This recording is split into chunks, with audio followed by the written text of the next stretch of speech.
Hello everyone. मैं doctor Ravi Kumar Verma, assistant professor of mathematics in the PG department of mathematics SKM university Dumka. Complex analysis की lectures के इस part में मैं आज आप लोगों को पढ़ाऊंगा कुछ और बेसिक्स के बारे में। तो चलिए शुरू करते हैं वीडियो।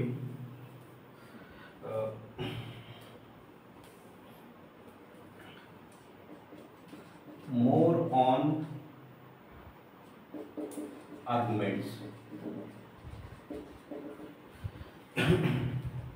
सपोज करो कि कोई एक कॉम्प्लेक्स नंबर है, ठीक है। कॉम्प्लेक्स नंबर कुछ ऐसा है, z equal to r e raise to the power iota theta.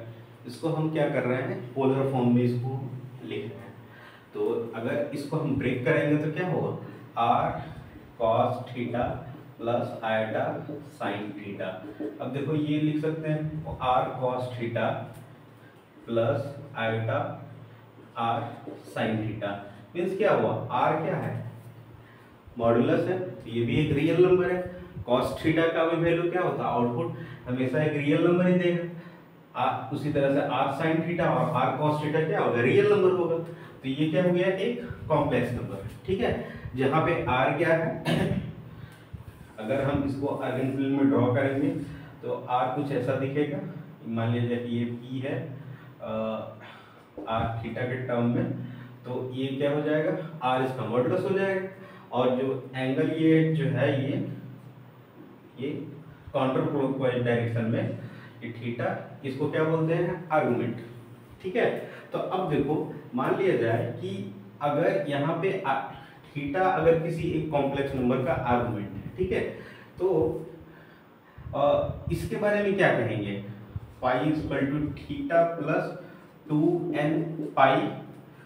तो अब देखो अगर हम इसमें पुट करते हैं तो क्या होगा, आर ई के power iota theta plus 2n pi means what, ये क्या रिटर्न कर देगा, r cos theta plus 2n pi plus iota r sine theta plus 2n pi, ठीक है।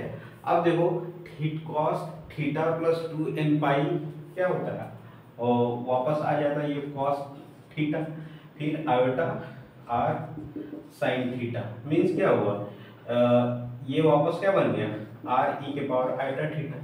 तो कहने का मतलब ये है कि अगर थीटा अगर आर्गुमेंट है तो थीटा प्लस 2n पाई भी आर्गुमेंट होगा। क्यों, to where n belonging to set of integers.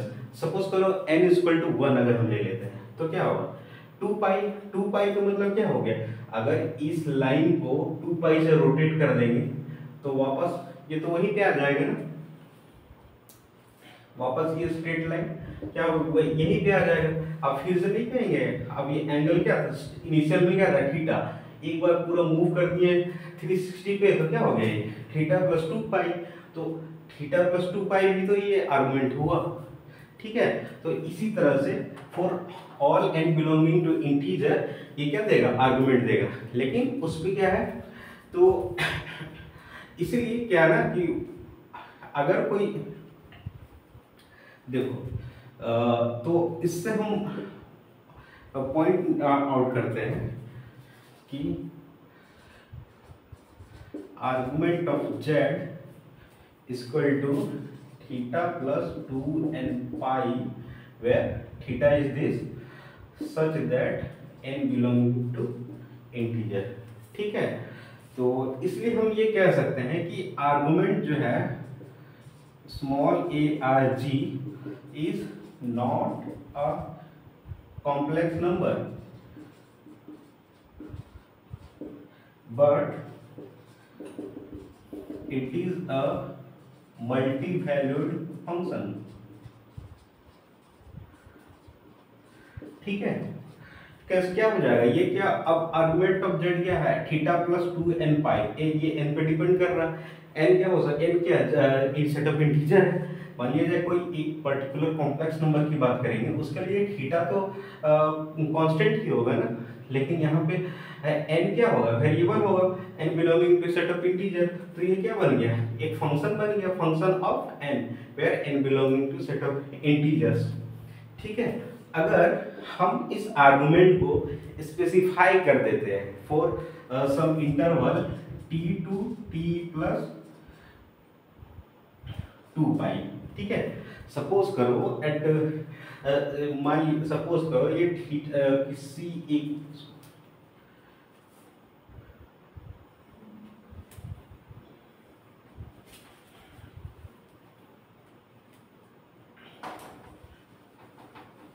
Suppose करो कि ये पॉइंट हमारा जो है P r at some t, ठीक है, एंगल टी पे।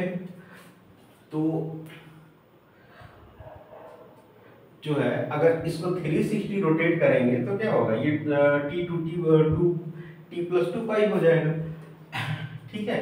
अगर इसी में हम क्या करेंगे, t equal to minus pi substitute कर देते हैं तो ये हमारा क्या हो जाएगा, ये इंटरवल ये हो जाएगा minus pi to 2 pi minus pi means plus pi. तो इसको बोलेंगे प्रिंसिपल आर्गुमेंट,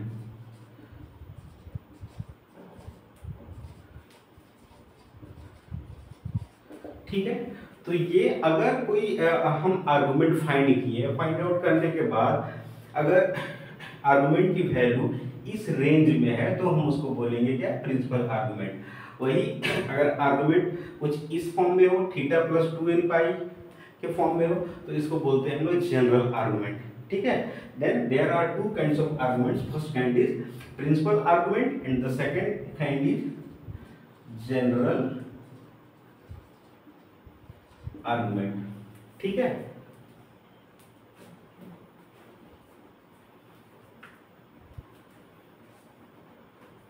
तो अब देखो ये हमने माइनस पाई क्यों लिया, कुछ और भी ले सकते थे। तो एक्चुअली देखो ये मान लिया जाए कि एंगल जो है, अगर ये सपोज करो ये हमारा एंगल थीटा है, ठीक है। थीटा क्या है, एंड काउंटर क्लॉकवाइज वे में, ठीक है। तो काउंटर क्लॉकवाइज में जब भी एंगल लेते हैं वो क्या आएगा, is with respect to positive x axis वो पॉजिटिव में आएगा। लेकिन अगर क्लॉकवाइज सेंस में लेंगे तो क्या होगा, ये नेगेटिव में आ जाएगा। जैसे कि ये एंगल हमारा थीटा है तो ये एंगल पॉजिटिव एक्सिस के साथ में इंक्लाइन होगा तो क्या होगा, ये क्लॉकवाइज हो जाएगा। तो क्लॉकवाइज के केस में क्या हो जाएगा, ये माइनस थीटा हो जाएगा, ठीक है। तो वही देखो थीटा हुआ फिर माइनस थीटा, और मान लीजिए कि और इधर मूव करते करते क्या होगा, अगर ये जीरो है तो ये माइनस पाई हो जाएगा। क्योंकि अगर हम इधर से कंसिडर करेंगे ना from 0 to pi in the counter clockwise sense, तो ये हो जाएगा, ये हमारा हो जाएगा क्या, प्लस पाई। और वही अगर काउंटर सेंस में क्लॉकवाइज सेंस की बात करें तो उस केस में क्या हो जाएगा, ये माइनस पाई, ठीक है। तो हम लोग क्या करते हैं कि जो प्रिंसिपल आर्गुमेंट है वो माइनस पाई से स्टार्ट करते हैं और इसको क्लॉकवाइज सेंस में मूव करते हैं 360 मींस 2 पाई। तो क्या हो जाएगा, ये वापस पाई तक आ जाएगा, ठीक है। तो यही है, आगे बढ़ते हैं।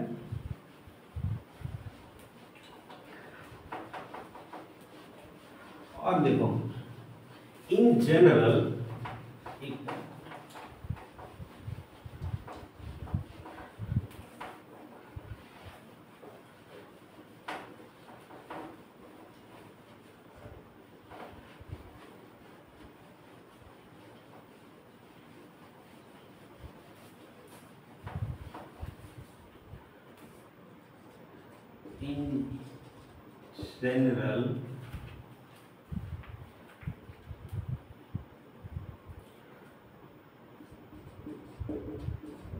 principal argument is denoted by small a or gz and general argument is denoted by capital ARGZ। Okay, तो प्रिंसिपल आर्गुमेंट को जनरली स्मॉल ARGZ से डिनोट करते हैं और जनरल आर्गुमेंट को ARG से डिनोट करते हैं, capital ARG।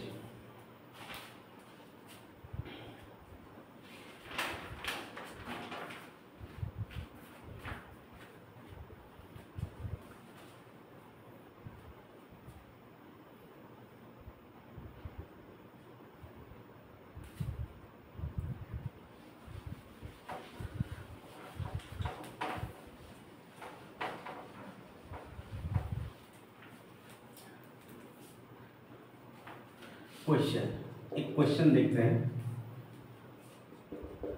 Find argument of Z and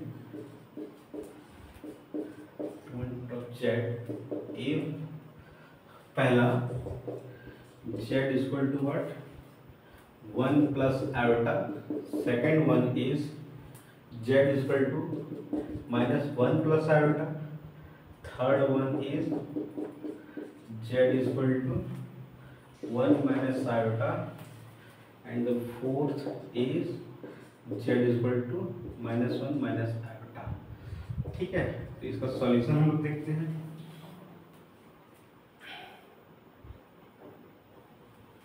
तो स्मॉल ARG मीन्स क्या होगा, प्रिंसिपल आर्गुमेंट और जनरल आर्गुमेंट। ठीक है, तो सबसे पहले फर्स्ट को सॉल्व करते हैं। पहला वाला तो इजी है, Z equal to 1 plus iota. अब यहाँ पे देखो ये किधर जाएगा, पॉजिटिव एक्स एक्सिस, ये हो गया पॉजिटिव वाई एक्सिस, ये यहाँ पे नहीं होगा 1 1। तो अब मान लिया जाएगी क्या, ये एंगल परफॉर्म कर रहा है in the counter clockwise sense alpha. तो अल्फा क्या हो जाएगा, tan inverse modulus of 1/1 equal to tan inverse 1 equal to π/4। ठीक है, तो इसका क्या हो गया, capital ARGZ equal to what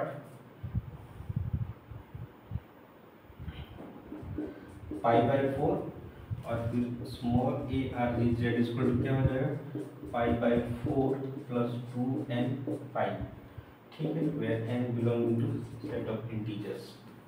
okay, next पे आते हैं।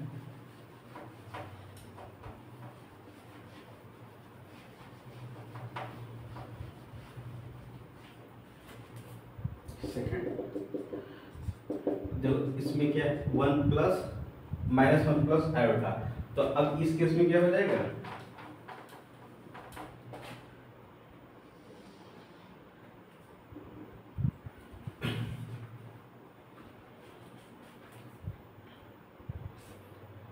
अल्फा तो वही होगा π/4 because it is tan inverse modulus of 1/-1 equal to π/4। ठीक है, अल्फा यही हो जाएगा।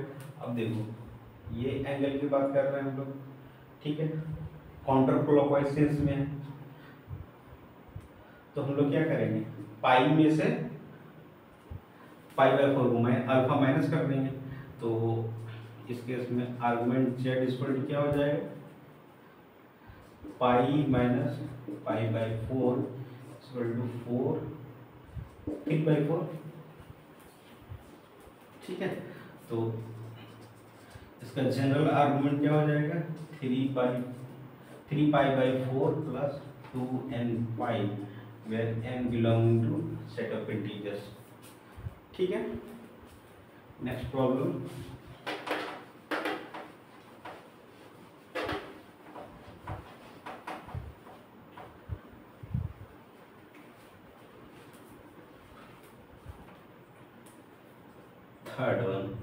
थर्ड में क्या है, Z equal to 1 minus iota means क्या, x is positive and y is negative means ये इस क्वाड्रेंट में जाएगा, इस क्वाड्रेंट में जाएगा तो ये देखो ये थीटा एंगल है।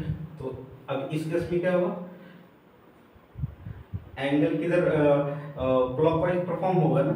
तो सबसे पहले इसका हम अल्फा को लिख लेते हैं, tan इनवर्स -1/1 इक्वल टू π/4। ये π/4 हो गया। तो एक तो अगर इस सेंस में बात करें अगर, तो क्या होता है, ये π/4 हो जाता है अगर फर्स्ट क्वाड्रेंट में होता तो। लेकिन इसी का क्या है, ये mirror image about the axis of x या reflection about the axis of x है यहाँ, ठीक है। तो फिर ये इस केस में आर्गुमेंट ऑफ जेड क्या हो जाएगा, -π/4, या फिर दूसरे सेंस में अगर बात करें तो 2π में से अल्फा अगर माइनस कर देंगे तो भी आ जाएगा। लास्ट टाइम मैंने बताया था। तो इस केस में और 2π माइनस π/4, ठीक है।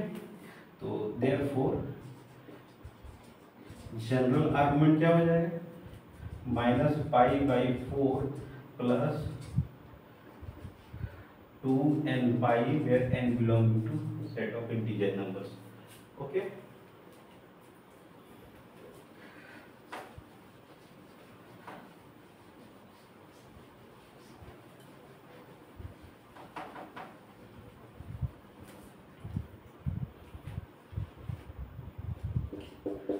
Fourth, z is equal to -1 minus alpha।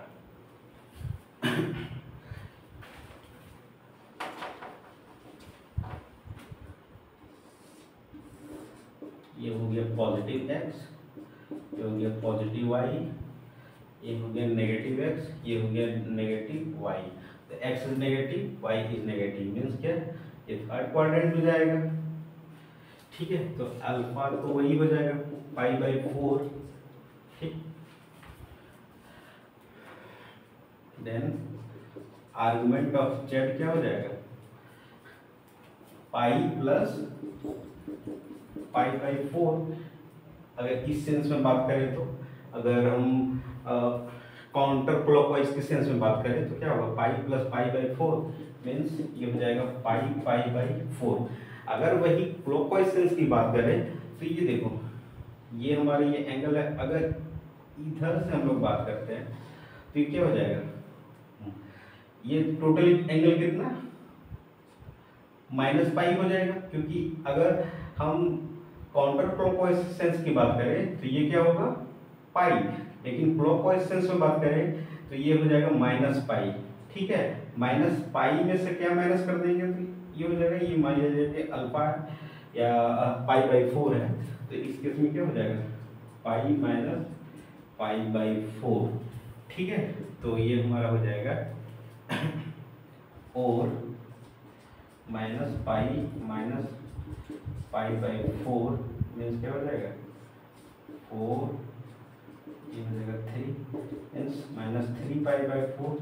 दोनों में से कोई भी लिख सकते हैं, इसलिए क्या होगा, general argument is equal to 5π/4 plus 2nπ where n belonging to set of integers, ठीक है।